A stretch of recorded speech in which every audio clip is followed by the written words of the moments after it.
Hello everyone, thank you all for coming tonight. I'd like to welcome you to our Real Talk. Here at Real Talk, we discuss real issues, key ethical dilemmas in the business world today. Today I will be talking about the most common answers to having an ethical global standard and why they fail. So, do our business ethics travel? Does our codes and policies travel to Nigeria, Saudi Arabia, China, and so on? The answer is no. Do our business ethic policies and codes of conduct do not mean the same to us as it does to others around the world. But there are two things that can be used across cultures. And that's one, core human values, and two, the three guideline principles to using these core human values. Core human values are considered to be the moral threshold for business activity. Core human values state three things. Everyone has the right to good health. Everyone should be able to live a long and fulfilled life without having to worry about, can I get the medical services? Can I get the medicine? Am I going to be able to, survive if I get a cold or a flu? Everyone needs to have the right to be able to live a long and fulfilled life. The second one is everyone should have the right to economic advancement and an improved standard of living. You should be able to work hard and improve your life. Buy a new house, buy a new car, buy your kids clothes. Everyone should have that right.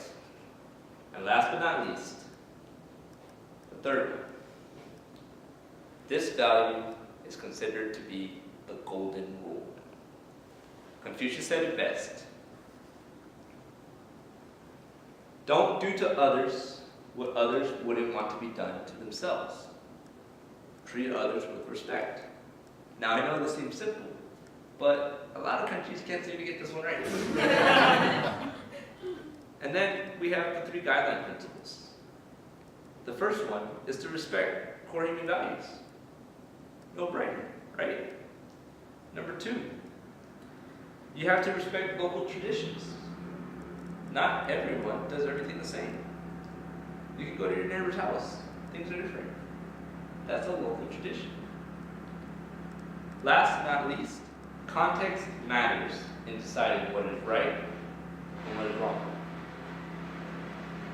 So, the most common answers to creating an ethical standard fail because they forget these two things. Now, when we do business outside our nation's borders, we tend to lose a little bit of our moral clarity. Without familiarity of shared values, principles, and judicial procedures that define ethical standards, our moral compass tends to become less and less certain. So, should a company invest in a foreign country where the civil and political rights are violated? Should they go along with host discriminatory employment practices? Whose ethics should prevail? This is a common question, right? The host country or the home country? Now, this is where we get the answer of cultural relativism. It's one of the oldest and most common answer that there is. There is no one that has cultural ethics better than anybody else. So with that being said, that means there are no international rights and there are no international wrongs. We've all heard it before. Do as the Romans do. And this is extremely enticing. Why? Because it's easy.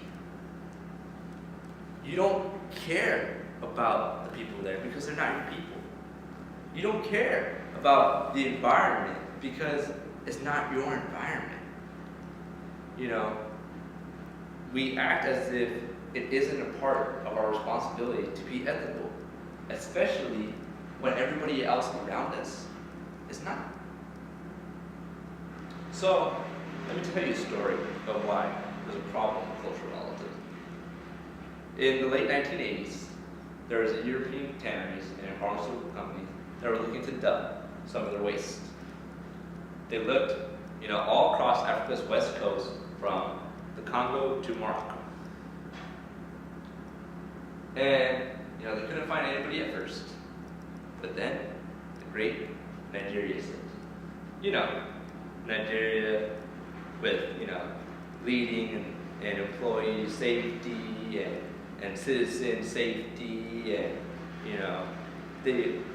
the country that's highly known for its ethical values, Nigeria. Yeah. They stepped in. Right?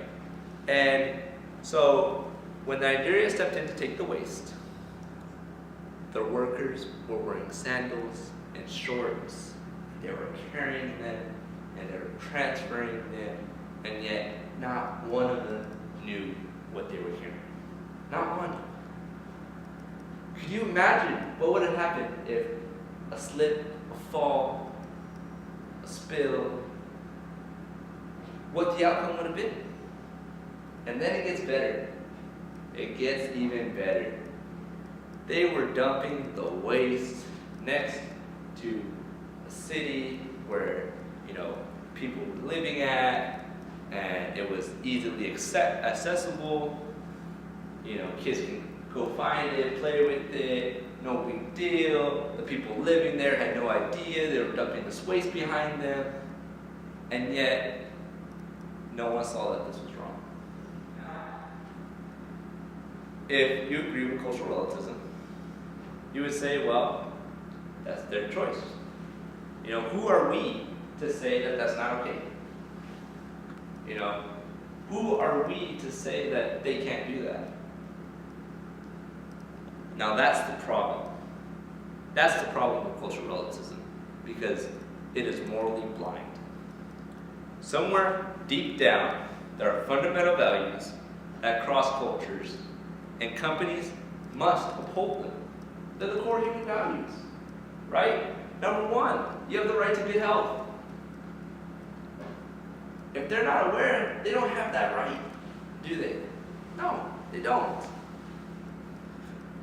But on the other hand of the spectrum of cultural relativism, we have cultural imperialism. So what this means is you act exactly as you would everywhere else. Seems good, right? America, we have pretty good ethical standards that, we like. So why can't everybody follow, what we follow? In 1993, a U.S. computer products company introduced a sexual harassment course in a Saudi Arabian facility. Under the banner of global consistency, they didn't change much. They had the same approach from the Saudi Arabian managers that they would with the U.S. managers in training. So the trainings were asked to talk about a case where the manager had said some sexually explicit remarks to a female employee over drinks at a bar. Now, for those of you who aren't familiar with Saudi Arabia, there's conventions governing the relationships between men and women. So a scenario like this would not be possible. It would never happen. It just not relevant. The managers in Saudi Arabia were baffled. They couldn't see the concept. Why would this even occur? Why would she be in public with men? Having drinks at a bar, right? They were utterly offended. And the whole purpose was to train for sexual harassment. And yet, they decided that, because of the scenario and their offense that they took to it, that was mute. The value of the whole training was out the door. So, they lost the value in the training program, and it was an utter failure. Ethical imperialism doesn't work. It's based off of three problematic principles. The first one is that there's only one list of truths. Second, that there can only be expressed one set of concepts. And thirdly, that everybody should be treated the same, right? The same exact behavior should be expressed around the world. The biggest problem with the first belief is that cultures have more than just one single list of truths. Different cultures' tradition must be respected. In some cultures, loyalty is everything. For example, in Japan, loyalty is the foundation of business ethics in terms of their loyalty to their companies, the loyalty to the networks, and their nation. In America, we place a high value on liberty rather than loyalty. Our rights emphasize equality, fairness, and individual freedom. Yet, an absolutist would say, you have to pick just one. That doesn't seem quite fair, right? The second biggest problem is that they believe that moral truth can only be expressed through one set of concepts. This means that ethical traditions and culture must be ignored. Yet we can't ignore culture because our ethics is deeply tied to the context of our culture. Our principles that we follow are deeply tied to us and our environment. This can be easily ignored. So one set of concepts just wouldn't work. The last problem with absolutism is that the belief of a global standard for ethical behavior. Now, to take for instance, very low wages. They may be considered unethical in a rich, advanced country, but in developing countries, they may be acting ethically. If they encourage the investment and improve living standards, it's okay, right? Because they're focusing to try and improve living standards. Another example would be polluting the water with the use of more fertilization in an attempt to improve crop yields. Yet, the only reason why they are attempting to improve crop yields is because the people there are starving. They're malnourished. They need crops, right? They need to get strong. They need to get strength. What's more important? Starving people? Pollution in the water? I don't know, but I'd rather eat something than drink water all day. How do we handle business ethics in host countries that do not have the same ethical principles as our own? It's not easy. But we have to establish what is considered the core human values and how these guideline principles can help businesses during ethical dilemmas and lead to making more ethical decisions. Thank you, everybody. This has been my role.